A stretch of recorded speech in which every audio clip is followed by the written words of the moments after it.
day 2. Today we're going to start to look at diet culture and how diet culture encourages us to not trust ourselves around food.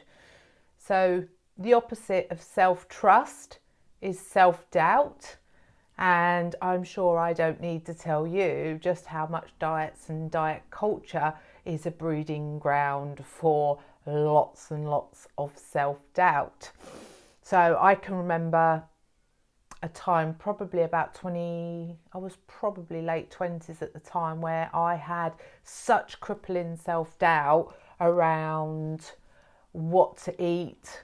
I was so paranoid around gaining weight that I lived off of tins of Smash Mash and frozen peas, and that went on for quite a long time. And yes, I managed a healthy weight, so to the outside world I looked like I had my shit together, but my eating was very, very disordered, and that fear that I had around eating certain foods had really led to me limiting the kinds of foods that I was eating. And on one hand I felt really safe because the scales were staying fairly stable, but equally, God, when I look back at that time, it was so challenging. You know, my food was so restrictive. I was hungry a lot of the time. So diets and diet culture really perpetuate this self-doubt that we have in ourselves.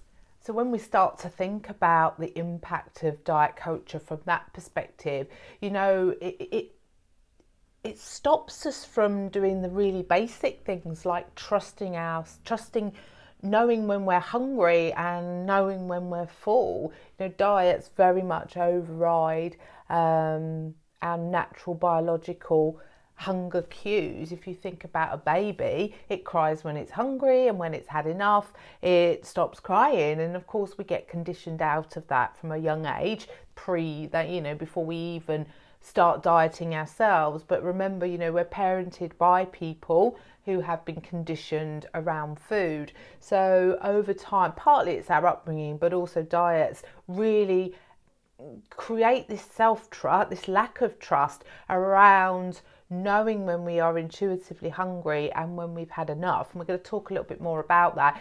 It also teaches us to lie and be secretive. You know, I have been such a prolific secret eater for most of my life, and part of me gets a bit of a kick from it. I still do it, but not in any way near the way I used to do it.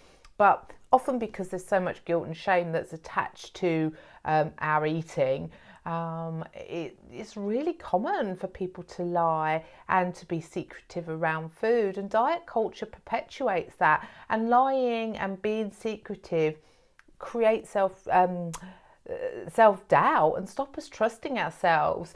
You know, also, this is what we're going to cover off tomorrow, diet culture encourages this abundance of food rules. You know, just the good and bad food one is just one that we can allude to, but it really creates these really restrictive and inflexible rules. And on one hand, having rules around food, what to eat, when to eat, how to eat, restricting food types, restricting whole food groups, makes us feel safe, and it makes us feel like we're complying, being the good girl. But equally, it massively creates self-doubt, and it really stops us from trusting that we do know what we should and shouldn't be eating, and when we should and shouldn't be eating. So that's another one. And then the last one there I've got on my notes, it teaches us to compare ourselves to other people. You know, diet culture really has us buying into the belief that thinner is better. And I talk more about this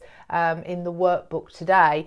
So today's exercise, I want you to look at your own relationship with diet culture and how it has created self-doubt for you. And there's going to be 3 key areas I want you to consider. The first one is environment. So think about your environment, the people you're around, work, home, family, the environment outside of you, and start to think about what aspects of that are fueling your self-doubt. I remember when I worked in the corporate world, and you know, every single day the people were talking about diets or putting their bodies down in some way, and it was really uncomfortable, and I felt compelled to be part of that, but also know that it was fueling my own self-doubt around my body and my eating. So the first one is environment. The second one is your internal self-talk, those things that you say to yourself that are probably so automatic that you don't realize you're saying them. I know I have a constant chatter going on in my head. It's not as it's more supportive these days, but it never used to be. It used to be constantly judging me for what I'd eaten. If I felt hungry, it would be constantly judging me. It would be judging me for how I looked, for what I was wearing, for how I was showing up in my life. So that's the second one. I want you to just give some consideration to your internal voice and how that might be influencing, fueling some of your self-doubt. And the last one is diet culture itself.